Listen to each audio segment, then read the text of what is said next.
Kevin Gausman is really starting to show his frustration with the Toronto Blue Jays, and that was evident in his post-game press conference yesterday. He called out his Jays teammates and said they simply have to be better. Now, they're in the stretch run. They haven't given Gausman any run support when he's been on the mound, and he gives them a chance every time he's out there. But he's only got a 12-13 record in his 25 starts to show for it. So it's got to be frustrating for him. So we'll break that down on this episode of Jays Digest, as well as a roster move. Junior Fernandez, someone who impressed quite a bit in spring training, has been released by the Blue Jays. Maybe another move is coming. So we'll break that down and much more coming up next.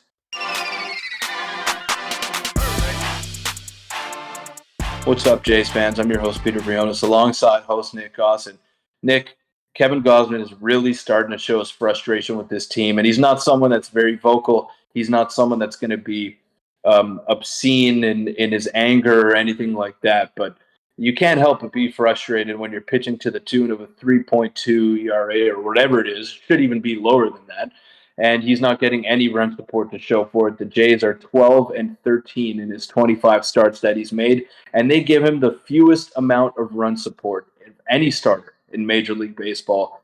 So it's got to be weighing on him a little bit here. Yeah, yesterday's game was, very unfortunate if you're a Jays fan. Obviously unfortunate for Kevin Gausman, who seems to get no run support. So he sounded off on his teammates a little bit, and we'll break all that down. Before we do, make sure to hit the subscribe button. We're on the road to 8,000. And let's get into the first topic here, which is Kevin Gausman sounds off on teammates. Now, no teammate in particular or anything like that, but he did finally show some frustration after what seems like ever since he's gotten signed to a degree, his run support hasn't really been there. And a couple comments will go over here, and then I'll get your thoughts, Peter. Kevin Gausman, this is directly after his start yesterday, in which he went 6 innings and gave up 2 runs. He said, "We're just waiting for that big stretch. We've kind of been waiting for it all year. Is it going to happen? I don't know. I hope it does. I hope it starts tomorrow, but we can't keep waiting. We've got to go now, and we need a little bit more sense of urgency." Now, Peter, calling out his hitters, essentially is what he's doing here. He said, is it going to happen? I don't know. And that's kind of the feeling of all Jays fans. Who knows if the offense is eventually going to pick up? But what are your thoughts on this comment from Kevin Gausman? He wasn't necessarily negative towards his teammate, but he's calling it exactly how it is. This offense is just completely underperformed. Yeah, they've underperformed all season long. This is nothing new. But once you get into the stretch run with less than 35 games left to go in the season, it's go time, and you got to start performing, and you got to throw the start of the season away. It didn't happen. It's a new season now with these last 35, 40 games, whatever is left. So Kevin Gausman understands that. He battles every time he's out there on that mound, and he gives his Jays teammates a chance to win. But they don't do the same for him, and he leaves the game often when it's 1-0 for the opponent, and with nothing to show for it. He has a loss in the L column there for him, and no run support, no defensive support, at least in the last couple of starts. And I think he's just speaking on the lack of focus. We've seen a lot of mental lapses in this Baltimore Orioles series thus far, a lot of errors in the field. Yesterday, Vladimir Guerrero Jr., Whit Merrifield.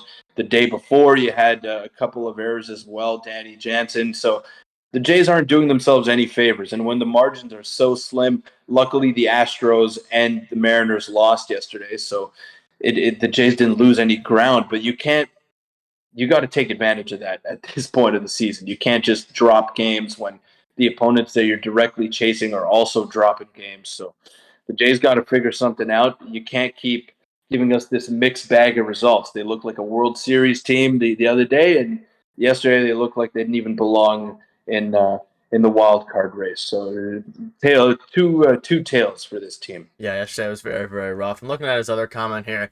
He said, you want to be in this spot with a month left, with an opportunity to punch a ticket and control your own destiny. We haven't necessarily played great baseball this year, but we're in a situation now where we're right there, and we just got to keep going. And it's very, very true. And like you said, yesterday, you can kind of think of it 2 ways. We got lucky in the sense of the Mariners and the Astros. Both teams were chasing loss, but we also lost a huge opportunity. Those two teams finally lost games, especially on the same night, and especially the Mariners. They kind of choked, actually, in extra innings there against the White Sox, a game they definitely should have won. So you're coming into yesterday night's game thinking you can tie them in the wild card spot. Obviously, the virtual tie goes to the Mariners, but would have been a huge game to win, and you have your ace on the mound. You like your chances, especially with Jack Flaherty getting scratched. A lot of things were going, good for the Jays, and then they ultimately go out there and get, blanked by the Mariners for the most part there. So I don't know. Very, very, or Orioles, sorry, but very, very disappointing game. And I don't know. I'm not mad at Kevin Gausman for this. Maybe it fires up the bats a little bit. Maybe it does something, but it's just been very, very rough.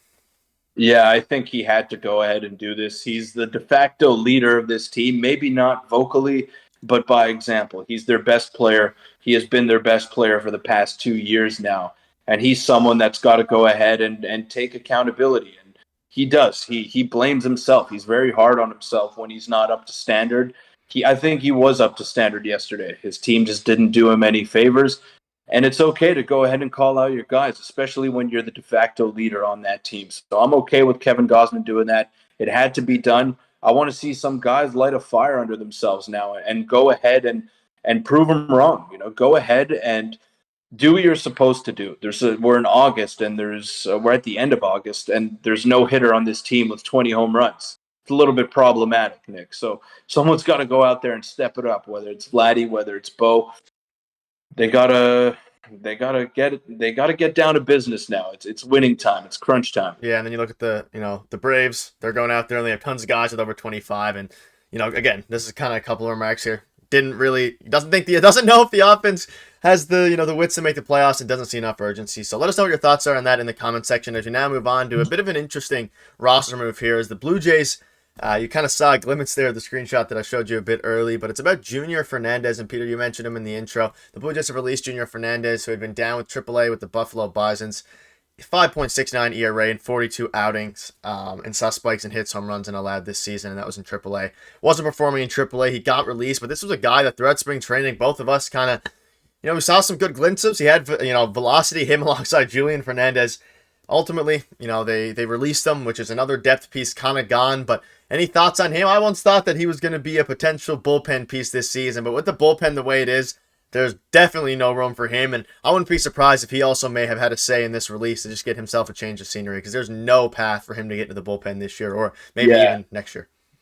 Absolutely. I mean, there's just too much depth on this team, and the AAA bullpen is probably better than some major league bullpens. That's how many options that they do have in the minor leagues. And you look at this major league bullpen. Obviously, yesterday they had a little bit of a blow up, Trevor Richards, and it's okay. It happens every now and then. I guess yesterday was the right time to go ahead and do that. But you see the way that they've performed, and there's not many openings, and those guys are going to be there for at least a couple of years. So this Blue Jay bullpen, if they re-sign Jordan Hicks in the offseason, is pretty much set for the future. They have Eric Swanson locked down, Jordan Romano. So, yeah, there's no pathway for him to make that major league roster. So he sees that. He already got DFA'd once earlier on in the year to get him off the 40-man roster. So I don't know if this move leads to anything subsequential, but it is definitely interesting to monitor that situation over there. Yeah, especially as a guy who, again, we spoke about in spring training at one point, before all these additions were made and the Blue Jays kind of got all their bullpen arms, was a guy who was of note. And like you said, stats haven't cut it in the major league. So hopefully he, for him, he finds a different team, finds a change of scenery, kind of like Paul DeYoung did yesterday, getting more hits in his game that he combined for the entire Blue Jays. But I'll leave that as is, and that'll wrap up the video. A lot of news going down. Realistically, the Jays need to win tonight against the Baltimore Orioles. A very, very important game before the week's schedule hits starting tomorrow, like we covered in yesterday's video. So check that out if you haven't already. But thank you guys for watching. We'll see you tomorrow. Thanks.